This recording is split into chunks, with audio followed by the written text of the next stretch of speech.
그러면 오늘 설교 본문을 말씀드리겠습니다. 오늘은 출애굽기 33장 14절 올해 우리 교회의 주제 말씀인데요.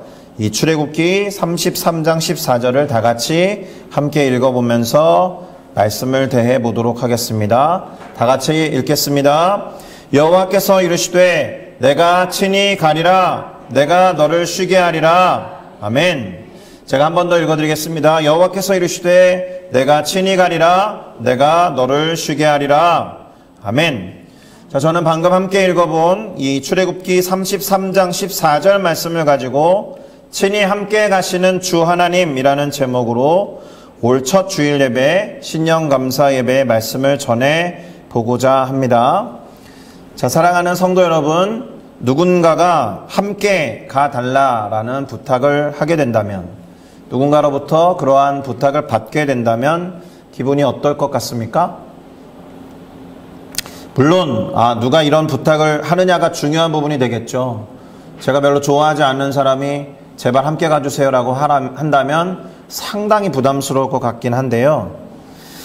이 말을 하는 사람으로부터 이 이야기를 들었다라는 것은 그 사람이 나를 믿을 만한 사람 또는 뭔가를 신뢰할 만한 사람, 그렇게 생각하고 있구나라는 기분이 들어서 좋을 것 같기도 합니다.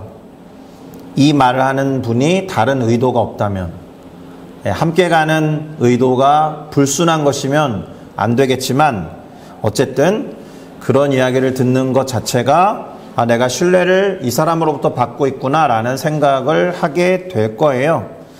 또는 누군가에게 우리들 자신이 이렇게 부탁을 한다면 그 이야기를 듣는 사람이 아무나일 리가 없죠. 함께 가주면 안 되겠냐 이렇게 물어볼 때 그분은 내가 정말로 믿을 만한 사람, 내가 신뢰할 수 있어서 부탁할 수 있는 힘이 되는 그런 사람이어야 하겠죠. 그런 분에게 함께 가달라고 부탁하는 겁니다. 자, 우리가 읽어본 오늘 본문은 함께 가주십시오 라고 하는 모세의 말에 대해서 하나님이 답하신 말씀이 되겠습니다. 우선 잘 아시다시피 이스라엘 백성을 출애굽시켜 주신 하나님 입장을 생각해 보면 이스라엘 백성과 하나님이 함께 가시는 것은 지극히 당연해 보입니다. 굳이 이스라엘 사람들이 하나님을 향해서 함께 가주십시오라는 말을 할 필요가 없다라는 거예요. 그들을 구원하시고 출애굽시키셨기 때문에 그들을 끝까지 책임져 주시는 것, 그들과 끝까지 동행하시는 것은 하나님에게는 당연한 일입니다. 이게 사람이 물에 빠진 사람을 건져낼 때 건져주는 것까지가 보통의 어떤 구명운동일 수 있잖아요. 그런데 응급처치하는 분들이나 응급구조하시는 분들이나 의사 선생님들 같은 경우는 건져내는 것으로 그치지 않고 그분들의 생명을 다시 연장시켜 주신다거나 그 다음에 잘 기능할 수 있도록 건강적인 측면에서 보건적인 측면에서 뒷바라지하는 부분까지도 어떤 그 구원의 영역에 들어가 있다라는 생각을 해보면 살짝 이해가 될 것 같기도 합니다. 구원하시는 하나님은 우리를 건져내시는 것으로 당신의 일을 끝났다 이렇게 생각하시고 손을 이렇게 털어버리시는 하나님이 아니다라는 것입니다. 구원하셨기 때문에 약속하신 바를 이루시기 위해서 함께 가시고 동행하신다라는 거죠. 이 말은 하나님께서 우리를 구원하셨을 때에는 다른 이유와 목적이 있다라는 것이죠. 그리고 이 말은 구원받은 것으로서 우리의 삶이 끝나지 않는다라는 뜻도 되는 겁니다. 구원하셨기 때문에 약속한 바를 이루시기 위해 함께 끝까지 동행하셔야 하는 하나님이셨는데, 그런데 하나님은 갑자기 모세에게 이스라엘 백성과 함께 나를 떠나 그들의 조상들에게 맹세하여 주기로 약속한 그 땅, 곧 가나안으로 올라가라 라고 말씀하셨습니다. 문제가 뭐예요? 나는 너희와 함께 가지 아니할 거야 라고 말씀하시면서, 성경에 이런 표현 잘 나오지 않아요. 상당히 드문 겁니다. 내가 너와 같이 함께 가지 않을 거야 라는 말을 하시는 하나님이 거의 나오지 않는데, 오늘 본문 전후에 나와 있다라는 겁니다.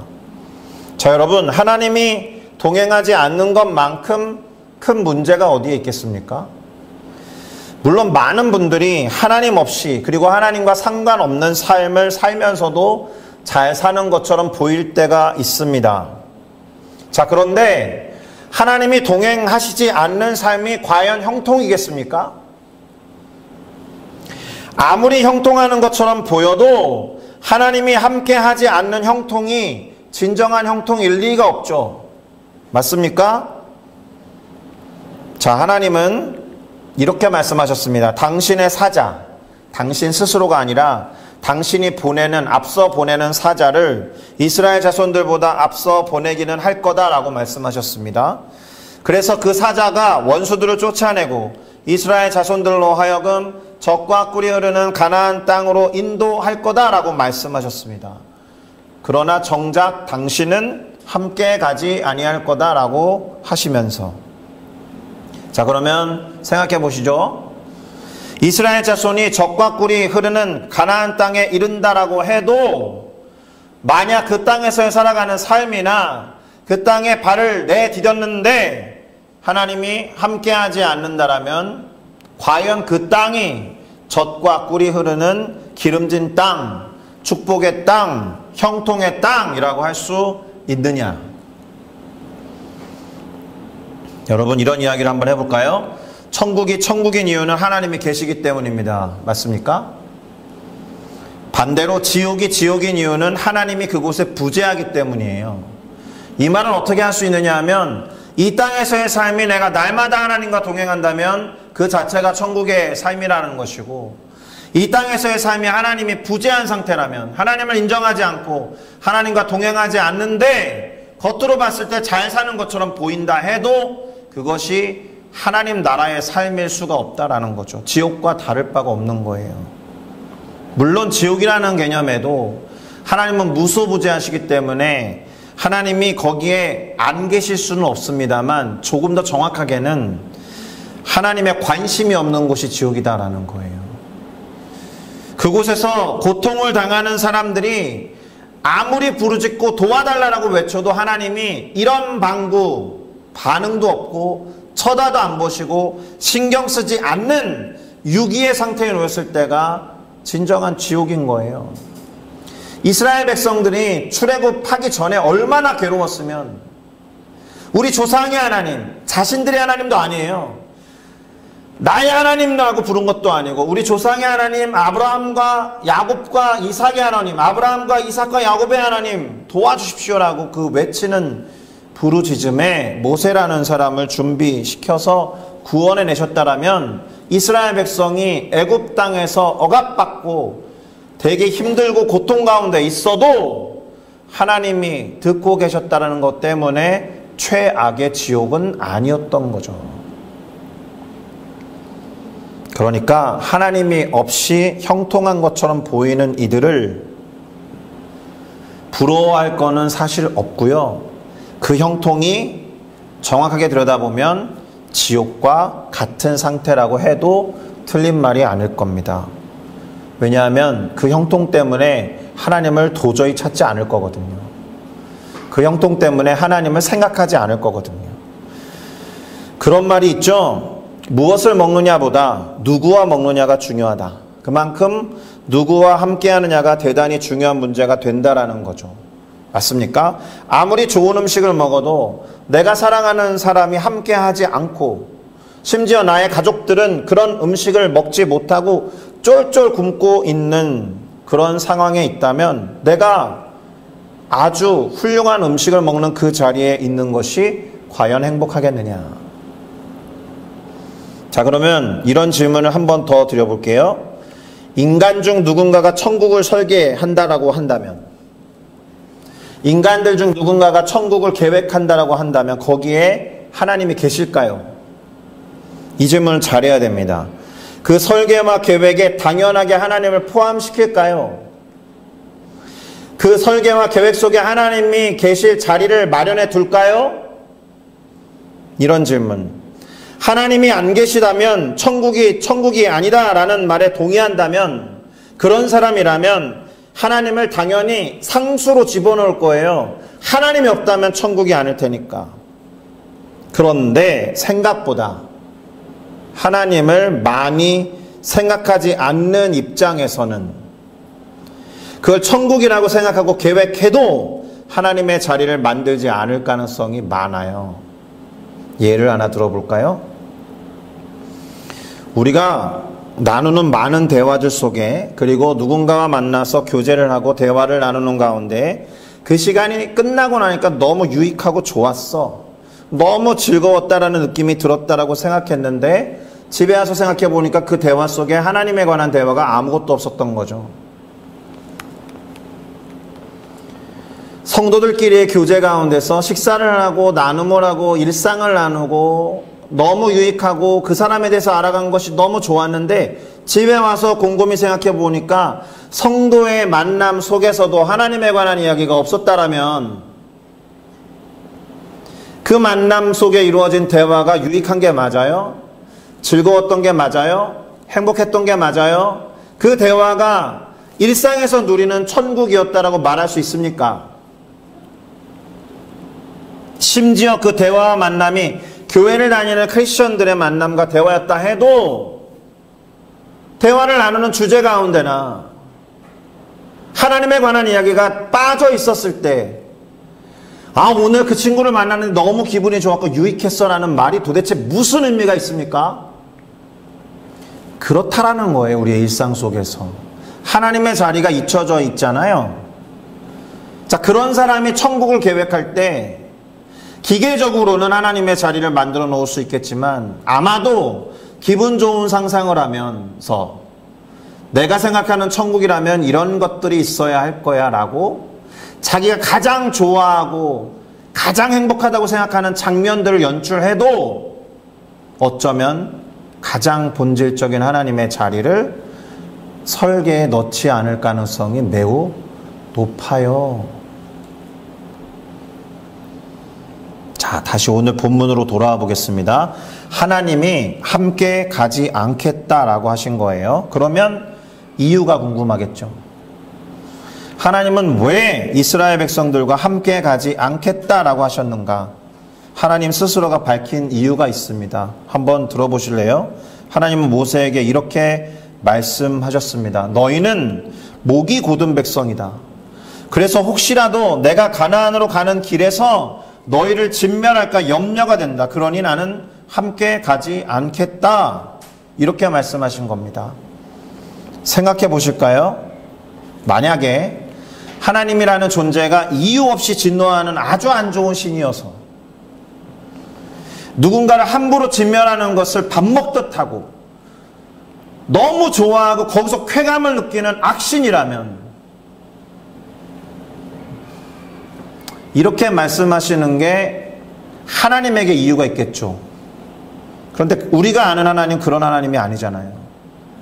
이분이 아무 이유 없이 진노하시고 아무 이유 없이 누군가를 진멸하시는 분이 아니라면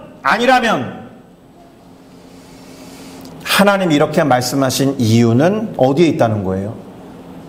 이스라엘 백성에게 있다는 거예요. 그들이 목이 곧은 백성이기 때문에 하나님이 이렇게까지 말씀하셨다라는 겁니다. 그러면 하나님은 그토록 사랑하시고 아끼셔서 고통 속에 있는 그들을 구원해 내시고는 굳이 이스라엘 백성들에게 왜 이렇게까지 말씀하셨을까요? 도대체 왜? 애초부터 목이 곧은 백성이면 구원해 낼 필요도 없잖아요. 근데 구원해 내신 다음에 다시 같이 안 가겠다라고 하시면서 왜 이렇게 말씀하셨느냐? 오늘 본문이 놓인 출애굽기 33장의 앞장의 내용을 살필 필요가 있습니다. 우선 출애굽기 32장에는 이스라엘 백성들이 금송아지를 만들어서 우상 숭배를 하는 대환장의 잔치가 벌어진 장면이 핵심 내용이에요. 자, 모세가 하나님이 임재하신다라고 생각하는 산, 신의 산으로 들어갔어요. 그리고 하나님으로부터 계시를 받고 말씀을 받고 있던 중에 이스라엘 백성들이 저 산 아래에서 자신들이 갖고 나왔던 금귀걸이나 그런 금으로 된 것들을 내놓고 그걸 녹여서 그 금송아지를 만들어낸 거죠. 그리고 뭐라고 이름을 붙였느냐? 이 금송아지가 우리를 출애굽시켜서 이집트로부터 구원해낸 하나님이야. 그렇게 믿고 숭배하기 시작한 거예요. 하나님이 지금 시내산에서 모세와 함께 대화 중에 있는데 하나님을 기뻐하고 숭배해야 될 이스라엘 백성들이 엉뚱한 사물을 만들어 놓고 대환장의 파티를 벌이고 있으니 하나님이 큰 진노를 발하셔서 뭐라고 하셨느냐? 다 죽여버리겠다. 그리고 모세 너를 통해서 새로운 민족을 만들고 내 백성 삼겠다라고 했더니 모세가 하나님을 말리죠. 목숨 걸고 말립니다. 그리고는 시내산에서 일단 내려가요. 그리고 우상 숭배를 하고 있는 대환장의 그 현장 앞에서 하나님으로부터 받았던 돌판을 던져서 깨트려요. 역시나 분노를 표출한 겁니다. 첫 번째로 주셨던 십계명 돌판을 던져서 깨뜨린 것과 같아요. 그리고 그 죄의 문제를 어떻게 해결하느냐? 레위 자손을 통해서 3,000명을 죽게 합니다. 그리고 다시 하나님께 올라가서 모든 이스라엘 백성들을 대신해서 회개하고 하나님께 용서를 구하는데요. 이때 이 모세가 했던 유명한 것이 그 밑에 적혀있는 출애굽기 32장 31절 말씀입니다. 하나님, 이제 그들의 죄를 사하시옵소서. 그렇지 아니하실 거면 제가 원하건대 주께서 기록하신 책에서 제 이름을 지워버려 주십시오. 이 사람은 자신의 생명과 영원한 삶에서의 이름을 걸고 이스라엘 백성들을 용서해달라고 하나님께 탄원한 겁니다. 목숨을 건 중보 기도의 모범 사례예요. 자, 이 상황에 이르기까지의 과정을 잠깐 요약해 보겠습니다. 이스라엘 백성들이 하나님을 찾아요. 왜? 너무 힘드니까. 너무 괴로우니까. 애굽왕 바로의 폭압과 억압과 핍박 때문에. 하나님이 들으세요. 들었다는 게 중요해요. 그래서 40년 전에 도망치게 했던 모세를 준비시키고 그를 통해서 이스라엘 백성을 해방시키십니다. 부르짖었죠? 들으셨죠? 해방시킵니다. 그리고 지금 시내산 광야까지 오는데 한 달 이상, 2달 가까이 걸린 시간 동안에 중간중간에 불평하고 불만하며 원망을 쏟아내는 그 외침에도 하나님 반응하십니다. 들으세요. 물 달라 그래서 물 주시고, 배고프다 그래서 만나 내려주시고, 고기 먹고 싶어요 그래서 메추리 날라다가 실증 날 정도까지 먹이십니다. 다시요. 부르짖으면 들으시고 일하시는 하나님. 불평과 불만을 쏟아내도 일단 들으시고 응답해 주시는 하나님. 참고 인내하신 하나님께서 이스라엘 백성들의 필요를 다 채워주셨는데 지금 시내산 앞에서 벌어지는 장면은 뭐예요? 이때까지의 과정은 이렇게 이해할 수 있습니다. 예를 들어서 그것이 막 힘들고 고통 가운데 있어서 부르짖는 것이든 또는 불평과 불만을 토로하면서 내뱉는 원망과 원성이든 간에 하나님은 일관적으로 이스라엘 백성의 소리에 항상 반응하셨습니다. 원망과 불평과 불만의 소리라고 하면 그래 힘들고 괴로우니 그럴 수 있다라고 이해도 하셨을 수 있습니다. 그런데 지금 시내산 광야에 와 있는 이스라엘 백성들은 힘들고 괴로운 상황이냐? 아니에요. 그렇지 않습니다. 이집트라는 대제국과 파라오의 어떤 보복을 하려는 어떤 움직임으로부터 완전히 떨어져서 안전한 상태에 있습니다. 만나와 메추리를 통해서 하나님 먹이고 계세요. 구름 기둥으로 그늘을 주셨고 불 기둥으로 온기를 주셨습니다. 그리고 약속의 땅 가나안에 들어가서 살기 위해서는 어떻게 해야 되겠냐? 이런 것들을 알려주기 위해서 지금 말씀하시는 거예요. 율법을 만들어서 내려주고자 준비하고 계신 상황입니다. 이스라엘 백성은 한마디로 지금 감사하고 기뻐해야 하는 상황에 있다라는 겁니다. 그런데 그렇게 하지 못한 것이고 하나님에 대한 지식이 없었기 때문에 감사를 표현한다라고 한 것이 엉뚱한 방식으로 하나님이 가장 싫어하는 우상을 만들어 놓고 엉뚱한 곳에 가서 절하면서 기뻐하고 있었다라는 거죠. 여러분, 감사해야 될 때 감사하지 않고 사과해야 할 때 사과하지 않는 모습을 뭐라고 부릅니까? 완고하다라고 해요. 영어로는 impudent라고도 하고 또는 stiff라고도 합니다. 히브리어 원어로는 이렇게 표현하고 있습니다. 발음은 카쉐에 이렇게 발음을 하는데요.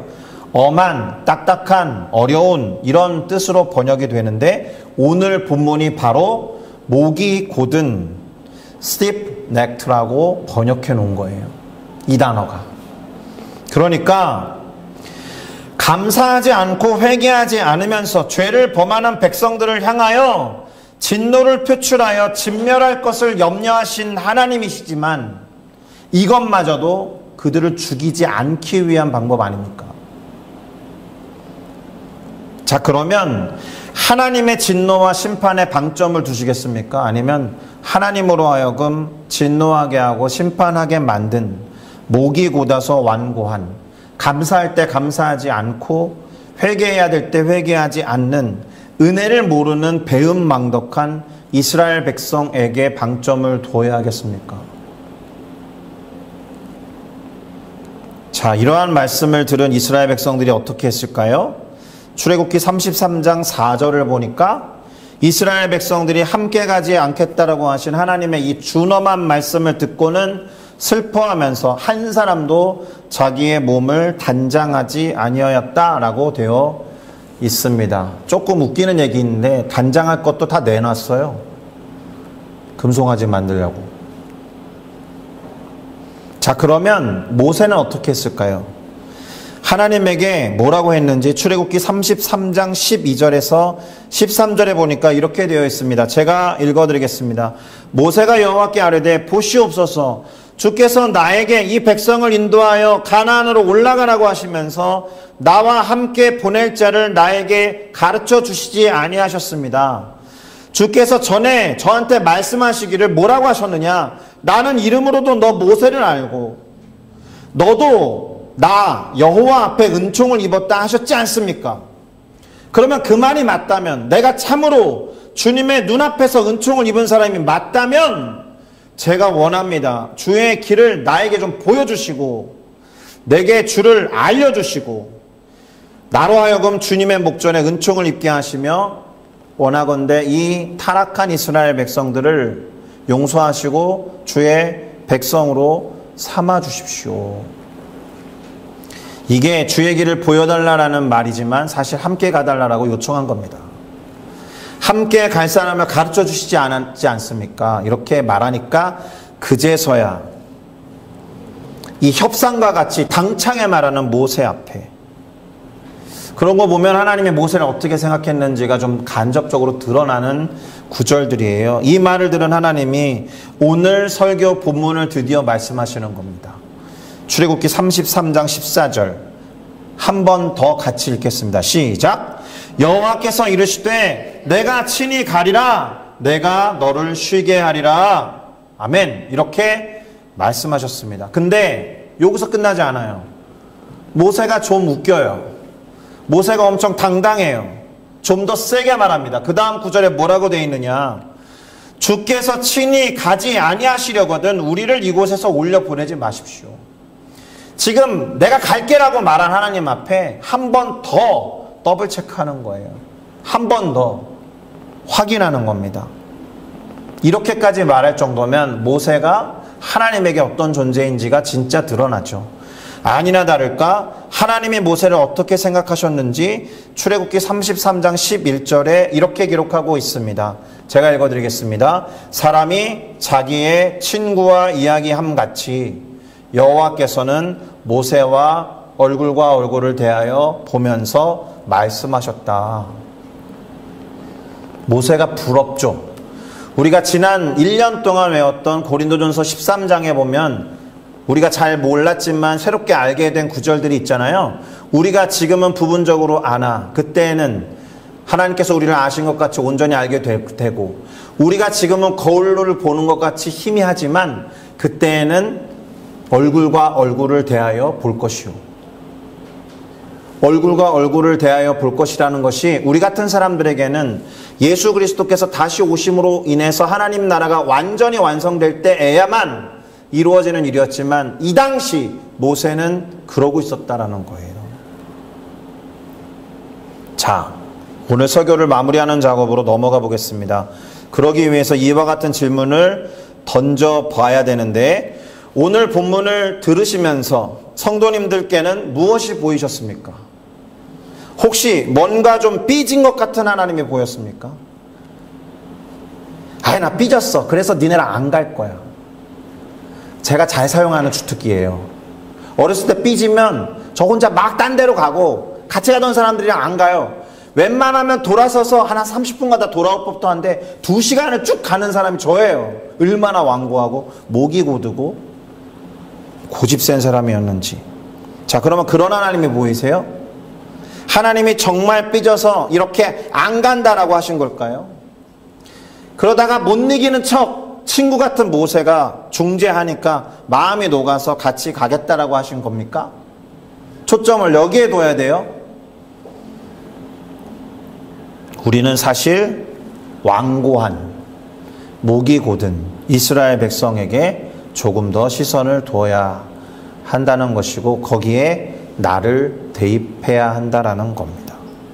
그리고 또 하나, 그들과는 반대로 우리는 한 사람, 모세라는 인물을 봐야 해요. 그래서 당신을 신뢰하고 믿고자 하는 친구 같은 모세의 이야기를 들으시고 기꺼이 가고자 하는 하나님, 곧 그로 인해서 쉼과 평안을 주고자 하시는 하나님을 발견해야 하는 본문입니다. 그러면 우리가 스스로에게 이런 질문을 던져야 하는 거죠. 나는 하나님을 신뢰하는가? 나는 하나님을 의지하는가? 나는 하나님이 없으면 안 된다라고 절대적으로 느끼고 있는가? 하나님은 나를, 그리고 나는 하나님을 친구처럼 생각하고 있을까? 그래서 누구랑 같이 가고 싶으면 가장 먼저 원픽 하나님인가? 아니면 목이 곧아서 용서도 구하지 못하고 쭈뼛쭈뼛하고 있는가? 이게 쭈뼛쭈뼛하고 미안해 라고 하지 못하는 사람이 삐진 거예요. 하나님이 삐진 게 아니고. 혹시 우리는 하나님께 그렇게 삐져 있지는 않은가? 이런 질문을 던져보셔야 합니다. 자, 시간이 많이 가는데 결론입니다. 하나님이 기꺼이 우리와 함께 가겠다라고 말씀하시려면 우리가 혹시 죄를 범했다라고 해도 그것을 인정하고 용서를 구하면서 겸손하게 함께 가주시기를 고백해야 합니다. 쭈뼛쭈뼛 잊지 마시고, 아니 나 지금 죄 지어가지고 면목이 없어, 나 그분 앞에 갈 자신이 없어, 이게 아니고 담대하게 모세처럼 하나님 용서해 주시고 당신의 백성 삼아 주십시오. 함께 가주시지 않으면 무엇이든 그것이 형통도 아니고 쉼도 아니고 평안도 아니라는 간절한 마음으로. 왜요? 왜요? 하나님이 없으면 그거 아무것도 아니기 때문에 그래요. 이게 중요합니다. 하나님이 없다면 정말 아무것도 아니다. 교회가, 우리가 혼자 갈 수 없는 이유입니다. 하나님이 함께 가주셔야 하는 이유인 거예요. 그러니 이러한 절박함, 간절함을 가지고 오늘도 내일도 매 순간 아침마다 주님 오늘 저와 함께 가주셔야 합니다. 함께 가주시지 않으면 지금 저 한 걸음도 안 뗄 겁니다. 오늘 하루 시작하지 않겠습니다. 그런 마음으로 고백하며 기도하는 우리 모두가 되어야 할 줄로 믿습니다. 기도하시겠습니다.